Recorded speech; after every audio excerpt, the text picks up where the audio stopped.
Mesdames et messieurs, soyez salués où que vous soyez, partout à travers les quatre coins du globe. La Fédération de Russie vient de donner de l'insomnie totale à Zelensky et ses alliés de l'Union européenne et de l'OTAN. À l'heure où je vous parle, plus rien ne va sur le bloc des alliés. Alors, en ce jour du 16 décembre 2024, la Fédération de Russie, plus précisément Vladimir Poutine, le ministre de la Défense russe, et l'état-major se sont réunis et ont décidé de donner le bilan officiel annuel de tout ce qui se passe, ou bien de tout ce qui s'est passé du côté de la région militaire nord et sur toutes les lignes de front. Tout ce que l'Ukraine a subi, tout ce que la Fédération de Russie a subi et tout ce que la Russie prépare pour les prochains jours, plus précisément pour l'entrée de la nouvelle an. Alors, face à cette situation, les déclarations qui ont été données, il y a beaucoup de personnes qui ne croient pas souvent à ce que la Russie relaie sur ces multiples bilans officiels qu'ils passent le temps à relayer en fin de soirée après après avoir reçu des informations venant du front. Alors aujourd'hui, ils ont donc décidé d'officialiser, de montrer aux yeux du monde et surtout de dire les vérités aux yeux du monde concernant les multiples pertes, les multiples dégâts qui ont été causés sur les lignes de front. Alors, qui est-ce qui fait cette déclaration? Il s'agit du ministre russe de la Défense, M. Andrei Belousov. Chers dames, chers messieurs, écoutez vous-même les déclarations, écoutez les pertes qui ont été émises sur Zelensky et ses alliés. Vous allez comprendre que ce que l'on vous dit, ce que les gens racontent et les réalités du front sont deux choses différentes. C'est de ça qu'il s'agit. Vous comprenez? Alors, qu'est-ce qu'ils disent avant d'entrer dans le vif du sujet? Rassurez-vous d'avoir sécurisé et avoir mis suffisamment de j'aime. Surtout, partagez la vidéoconférence dans tous les groupes possibles. N'hésitez pas, si vous êtes nouveau sur la page, cliquez sur le bouton s'abonner sur notre chaîne YouTube juste là en dessous et activez la cloche sur Facebook. Cliquez sur suivre en bleu juste là et activez automatiquement la cloche de notification. Alors, de quoi s'agit-il, chers dames, chers messieurs? Selon les informations, pendant la région militaire nord, l'armée ukrainienne a perdu environ 1 million de soldats. Pendant la région militaire nord, l'armée ukrainienne a perdu environ 1 million de soldats. Vous comprenez? Pendant l'aventure de Kursk, l'armée ukrainienne a perdu 40 000 hommes, 40 000 soldats.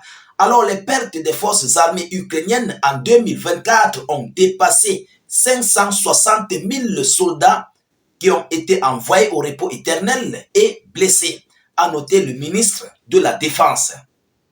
Oui, c'est le ministre de la Défense qui le dit. Alors, cette année, au cours de la région militaire nord, les forces armées de la Fédération de Russie ont libéré un territoire d'une superficie totale de 4,5 000 mètres carrés. 4,5 000 mètres carrés. Donc, mètre par vitesse avancée de l'armée russe est d'environ 30 mètres carrés. Vous comprenez? Alors, l'ennemi contrôle moins 1% du territoire de la République populaire de Lugansk et 25 à 30% des régions de la République populaire de Donetsk, de Zaporizhzhia et de Kherson. Voilà ce qu'ils disent. L'ennemi contrôle moins d'1% du territoire de la République populaire de Lugansk et 25 à 30% des régions de la République populaire de Donetsk, de Zaporizhzhia et de Kherson. Donc vous comprenez que l'Ukraine est déjà en train de tomber.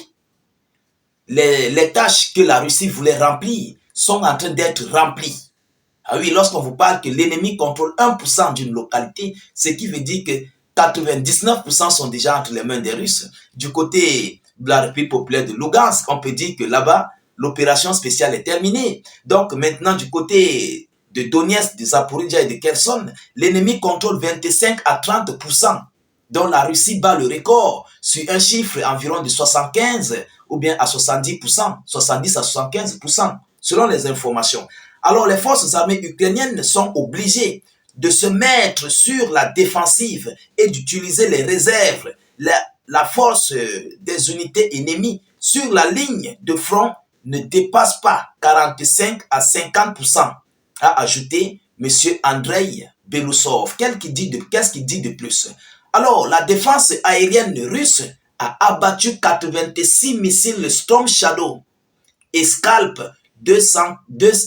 86 missiles Storm Shadow et Scalp, 215 Atacams et 1629 obus HIMARS et plus de 27 000 drones en 2024. C'est ce qu'a déclaré le chef de la région de Moscou, Belousov. Il a noté que l'année prochaine, les forces armées russes recevront le sous-marin nucléaire stratégique Prince Pojarki et 4 porte-missiles Tu-160M. En outre, selon Belousov, il sera nécessaire d'augmenter l'année prochaine la production du complexe de moyenne portée d'Oreshnik. Vous comprenez? Donc, ce qui veut dire quoi? Il y a encore d'autres projets. Il y a un nouveau système sous-marin nucléaire qui viendra. On va encore modifier Oreshnik. Vous comprenez? On va modifier Oreshnik pour le rendre encore un peu flexible. Et il y a aussi 4 porte-missiles TU, donc des nouveaux avions de combat Tu-160M. Alors, Belousov a proposé de former une nouvelle branche d'armée, des troupes de système sans pilote. Dans les forces armées russes, leur création pourrait être achevée au 3e trimestre 2025, a ajouté le ministre de la Défense russe. Donc, vous comprenez que avec ces multiples déclarations, mesdames, mesdemoiselles et messieurs, ils ont donné le bilan officiel de l'année qu'ils ont fait sur les lignes de front, leur trophées qu'ils ont gagnés, tels que des parcelles de terre, tout ce qu'ils ont eu, et ils ont donné les pertes, et ils ont relayé, mais officiellement, ce que eux, les Russes, préparent pour l'année prochaine. Et lorsque vous voyez le bilan, vous comprenez que le bilan est positif du côté russe. Oui, le bilan est positif. Alors, c'est tout ça qui donne de l'insomnie totale aux alliés. Ça donne de l'insomnie à Volodymyr Zelensky et à ses alliés. Pendant que l'Ukraine vit sur perfusion, ils font les mains et les pieds, ils sont en train de racketter, parce qu'on appelle ça le rackettage. Ils sont en train de racketter de l'argent de gauche à droite pour pouvoir subvenir aux besoins de l'Ukraine. Mais pendant ce temps, la Russie est en train de stabiliser les lignes de front, d'infliger des défaites et de se préparer à nouveau à la création des nouvelles armes et des nouveaux sous-marins nucléaires. Des nouveaux sous-marins nucléaires, il faut bien préciser. Vous comprenez? Donc voilà où les alliés de Zelensky ont de l'insomnie. Je sais qu'à l'heure où je vous parle, M. Papidjo risquerait lui-même d'aller au repos éternel face à cette annonce que la Russie vient de relayer. Ah oui. Et c'est pourquoi on dit que personne ne peut faire face aux Russes. Mais les gens pensent que c'est du hasard. Lorsque les Russes décident de te faire face, ils vont te faire face sur tous les points. Que ce soit côté aérien, côté maritime, côté terrestre, tu ne peux pas. Vous ne pouvez pas. On a toujours dit les Russes sont très très difficiles à gérer. Il n'y a pas plus rusé que l'homme russe. Il faut le savoir. Ceux qui ne croient pas, je vous le dis, il n'y a pas plus rusé sur terre que les Russes. Vous comprenez? Alors, chers dames, chers messieurs, nous continuons de suivre cette actualité le plus près que possible. Je vous reviens avec des multiples déclarations, des multiples actualités concernant les multiples bilans clés de l'année 2024 dans les prochaines vidéos d'actualité. Je ne veux pas vous perdre assez de temps parce que la vidéo risquerait d'être très longue. Alors, de votre côté, rassurez-vous de partager la vidéoconférence dans tous les groupes possibles, de la mettre surtout partout à travers le monde.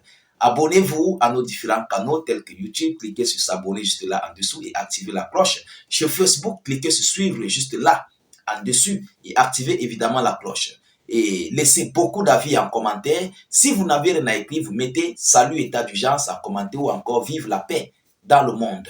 Je vous reviens tout à l'heure pour une prochaine série d'actualités. Soyez encore salués une fois de plus. Ciao, ciao.